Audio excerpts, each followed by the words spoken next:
Welcome to the Software Report, a leading information source on software companies and solutions.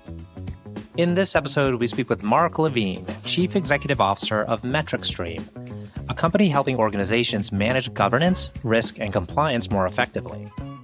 MetricStream's AI-first platform unifies risk, compliance, audit, cyber, and resilience functions on a single low-code cloud solution, used by over 1 million professionals across 35 countries. Its tools automate evidence collection, testing, and reporting, allowing teams to focus on strategic decision-making and performance. Marc became CEO in 2025 after more than 2 decades in enterprise SaaS, data, and analytics, including 10 years at Moody's Analytics, where he led the structured finance division. I'm your host, RJ Lumba. We hope you enjoy the show. If you like the episode, click to follow.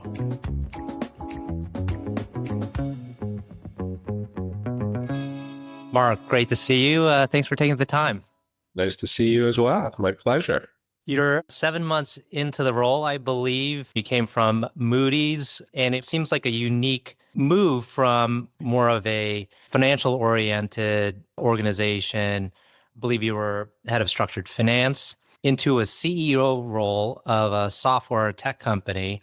So maybe tell us a little bit about the decision to move into the position you're in now.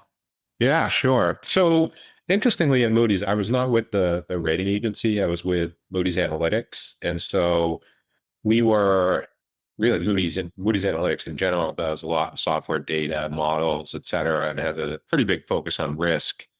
And my job there, as you said, I ran the structured finance division, but we were delivering software, actually software similar to the application that we have here at MetricStream. So while it was definitely a different industry, definitely some overlapping type of functionality and whatnot. So I had a lot of familiarity with working with clients that were doing sort of custom or configured implementations. And when I saw this opportunity, I felt like while the subject matter might be a little bit different, the basic business was similar enough from a SaaS software perspective. And I had also done a little bit of work at Moody's from the standpoint of acting as a liaison to the enterprise risk group there. So we had just started really in our journey of maturing the whole risk management function. And so I had the opportunity to really work with my team at the time and go through all of our risk assessments and controls and how we're going to test those. So I had a little bit of familiarity from that. Curious if the transition from leadership within a larger corporation to the leader of the company was a jump in some regards, or was it smooth? Great question. I would say there's a lot of overlap between what I was doing before and what I'm doing now, but there's also a lot more that I didn't have to deal with at Moody's, right? So everything from the finance function to HR to really working with a board and private investors, those were things that I didn't have much experience with and certainly take up a lot of time. Not necessarily in a bad way, but certainly a big part of what this role entails. And so I think there's been some element of learning on the job with that. Mm-hmm. And, I'm actually preparing now. We've got our third board meeting since I've joined is on Monday. And so there's definitely a lot of work and prep that goes in there that I didn't have to do back in my days at Moody's. But the day-to-day business side of it, a lot of overlap because I had responsibility for product. I had responsibility for services and support. So I think a lot of that experience has helped me. And, I see similar challenges to what we saw in the business at Moody. So I feel like that part of my background has really been helpful. We're going to dig into MetricStream. And then after that, kind of my favorite part of the conversation is learning about you more personally. I know you have 3 cats and you're a bit of a neat freak, and we'll get to that. So GRC, tell us about the solutions and perhaps services that MetricStream provides. Yeah, so MetricStream is actually, and this was one of the things that I think attracted me to the company, MetricStream is really probably, if not the sort of original creator of the term GRC, certainly was very, very early days. And we've got a really, really strong brand in the space. And our, what I would say, unique value proposition beyond the expertise and the fact that we've been doing this for so many years is that our platform really addresses all the different aspects of GRC. So really our whole value proposition is this concept of integrated GRC, where, if you look at the way companies work today, risks are really integrated. So you have to worry about a supplier risk. You have to worry about your own internal cyber risk. You've got risks associated with the business. You have audit. You have complying with all the different regulations out there. And there are different point solutions in the market that are very good at handling a lot of those elements. What our secret sauce is that we bring it all together in one connected platform. And so that allows organizations to really leverage what they might be setting up for purposes of enterprise risk with some of the audit work that they're going to do.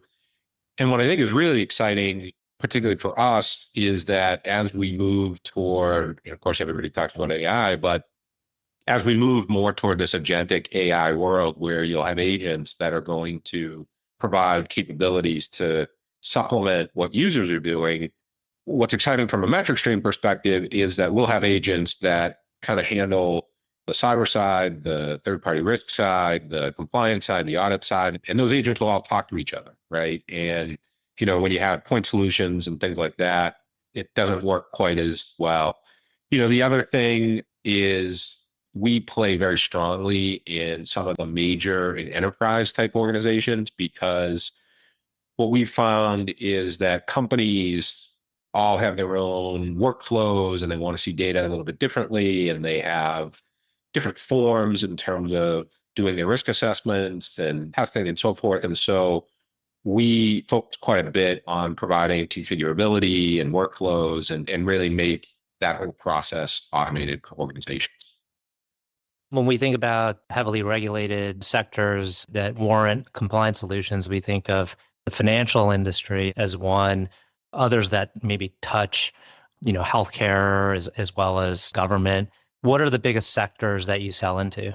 Great question. And definitely banking and financial services is a big area for us. Healthcare, we do a lot with energy companies, pharmaceutical companies, but even, in today's world, some of the vendors, right? Software providers, right? You have to do things around, worrying about compliance with like GDPR or, things like that, where it really cuts across. But I would say our biggest area, it's largest with respect to the banking and financial services sector. Mm-hmm. Can you give us a sense for the scale that the company is currently at? I mean, you can use whatever metrics you're comfortable using. Yeah, we are a private company, so we don't give out Yeah. a ton of that information. So I would tell you it's, high double digits. So let's say between 50 and 100. Uh-huh. And as you look forward, at what point of the company life cycle are you at? I presume you're still in the growth phase. Is it accelerating growth? Is it kind of more modest growth? How would you explain kind of the trajectory in the next few years? Yeah, so we're at an interesting point in our life cycle. Again, we've been around for quite a while, and I would describe us as entering a new growth phase. We've done well as an organization, like any business that's been around for 20 plus years. We've had our up years and our down years. I think what we're starting to see is, again, sort of re-entering some nice growth, type timeframes here. And, a lot of that is due to pretty significant investment that we're making now in the platform and in the products. The blessing and the curse is that our system has been around for a long time. And so what that means is you get a lot of functionality, but it's also legacy to some extent. And fortunately, we're at a point in technology where modernizing some of those legacy platforms, bringing AI in, using third-party tools to help improve the user experience are all things that you can do today that even, 2 years ago, 3 years ago, wasn't as easy to do, particularly, the AI piece.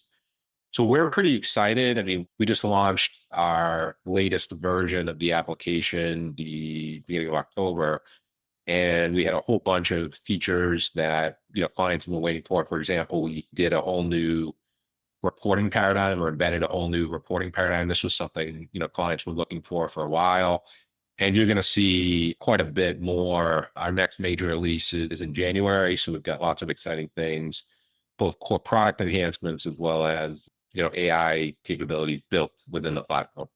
hmm And when you go further into the what's driving the growth, do you find that it's going to come from like what you described, existing clients that were wanting a feature that now get it? Is there, maybe new customers that you're going after? Is it maybe enhancing the product offering that you extend to consulting firms that then sell to their end Yeah. customers? So what are the key areas to pushing growth forward? Yeah. So for us, growth is coming from actually all three of those areas that you mentioned. I mean, certainly existing customers are and tend to be a good source of additional revenue. And that goes back to my statement at the beginning. Sometimes what happens is clients will come to us for a specific use case. Let's say, for example, they need a system for their enterprise risk or operational risk. And then we set that up and they're using it, but then they realize, okay, we need a system for compliance, monitor regulatory changes that come in, or how do we make sure that our policies are compliant with regulations? The nice thing is once MetricStream is installed, if you want to call it that, although it is cloud hosted, let's say it's available to that customer, we tend to be a call that they'll make and they'll reach out to us. Now it's oftentimes separate groups within the client organization, but that's definitely a growth area that we see. Secondly, new logos. I mean, we as an organization are constantly receiving requests for RFPs and demos and things like that. I have to say, this was one of the most fascinating things about moving from my old role to this role, which is that we were in a very niche business, right? Where if we got 3 RFPs in a year, we were thrilled. But here, I mean, you sometimes get, 7 a week, right? So it's a completely different scale because we can add value to companies across any industry, really any shape and size. So definitely it's the existing customers, the new customers. And then we have a pretty decent partnership ecosystem. One of the things we're super excited about is we just got named, this was second year in a row, we finished 12th on the Chartis Risk Cut 100, which pretty big deal for a company our size. Moody's was number one. They've won that many years in a row. And it was a big deal at Moody's. And again, for a company like MetricStream to be 12 is great. And the reason I raise that is it's a good thing for partners, right? Because, they can go out, they can sell our system. We've got partners who become implementers for us, and it represents a nice source of business for them. And, they can leverage the MetricStream brand, to help grow their business. So it's really a combination. And the partner piece is another area that we're pretty focused on in terms of expanding that partner network. So any potential partners out there, we'd love to hear from them and, figure out a way to work together. Now, I was doing a little bit of research. The company has raised some capital along the way, and I'm not sure if it was some may have kind of transitioned out, new ones may have come in. But last I saw, you received funding from Clear Lake. Is that kind of your current backer? No, our current backer is a company called Blue Torch. So they are our owners and, really the most recent source. Got it. One of the things we like to touch on when we talk to kind of CEOs is leadership and culture. Everyone has their own unique approach. People like to talk about maybe their pillars or the key areas they focus on. What are some of the key areas you like to communicate to your team? So I always tell this, and I would say this when I first gave my welcome speech to the employees here, talk a lot about culture and what's important to me. And I think culture is underestimated sometimes in terms of the importance to the organization. And so what I think about and what we're really trying to create at MetricStream is a culture where, above all else, and maybe this sounds super cliche, but I believe wholeheartedly in effort, right? One of the things that I have very little patience for is employees or workers who their head's not in it, but they're not willing to give that 100%. And so I would say to my leadership team, like, I'd rather have somebody that they might not be quite as smart, but they're willing to work hard. They're willing to give you the honest effort. So that's one thing. Secondly, big believer in accountability. Again, I was raised in a way where, if we were like 10 minutes early for something, we were late, right? So I always tell that because I get very frustrated when somebody, says they're going to do something and they don't do it and they don't give you notice. And I think culturally that makes a big difference because people rely on other people. And so you got to know you can trust the folks. So I'd say effort, accountability. I also try to push the boundaries of getting people to do things a little bit differently. I think all of us can get stuck in our ways because it's comfortable. And, I'm guilty of it as well, right? But what you see, and I think we see it more and more every day, the ways of working and doing things differently is critical. So, one thing I challenge the team with here is to say, look, first of all, you know what our priorities are. And if you're doing something that isn't really moving the needle on our key priorities, then you should ask why we're doing this. But if it is, one of our key priorities and it is going to move the needle, then think about, am I doing it the right way? Am I doing it just because, hey, this is how we've always done it here? And, it's a hard change. That change doesn't happen overnight in any company. It requires continual reminders of that. But those are some of the main things culturally. I also, I guess for me as a leader, and maybe you'll get into this more in a bit, but I'm also pretty big into feedback, whether it's me giving feedback to people and I know it can be hard, like I try to be very open to feedback. I think sometimes people are afraid to go and talk to the leader, the CEO, and say, hey, why are you doing this? Like they just won't question it. And that scares me because sometimes I'm like, I don't want this to be my idea because probably be better off if someone else thought of it. So anyway, those are some of the things that I would say. We're entering the tail end of the conversation. I have two standard closing questions, but before I hit those, I alluded to the fact that you have very interesting personal attributes and that you're a very neat person. And the other thing I know about you is you're into fitness, and then also you have the cats. But maybe of those three things, how about what do you do to stay in shape? Or you can choose to mention something that most people don't know about you. All right. Well, I'll tell you about what I do to stay in shape. So I used to be, when I was younger, a competitive bodybuilder. So I did a few shows and I've been working out since I was 13. I go pretty much every morning to the gym. So I lift and I run and I'm pretty strict with my diet. I try to avoid bread and sugar and all that, but I have a definite weakness for pizza. So that's what I do to stay in shape. And then you talked about being a neat freak. I'm definitely pretty neurotic when it comes to cleanliness. My wife and I are a little bit different. In fact, it got to a point where we have one room in the house where it's the clutter room, right? That's her room. And every time I go in there, I'm like, my stomach kind of churns. But I like cleanliness. I've grown up, my mother owned a home cleaning business. So my house was always immaculate. But I've been known to wash the floors of my garage, to give you an example. I don't know. I get down on my hands and knees and clean that. I don't know. I find it relaxing. So my wife tells me it's a little bit of being neurotic, but I find it relaxing. On the fitness and bodybuilding front or lifting front, do you take any supplements like creatine or other stuff like that? Never did creatine. Back in the day, and this is, if anyone's as old as me listening to this, they might remember there's a thing called Hot Stuff, which was back in, I don't know, 1989-ish or something like that. 1990, that was like the big thing. I used to take that years ago. But no, I actually avoid a lot of those things. I have this like, I don't know, I try to just eat regular food and stick with the protein. And the creatine, I always worried I was going to get too big and bulky. So I don't do it. Last two questions. One is, can you tell us about a person who's had a profound influence on you?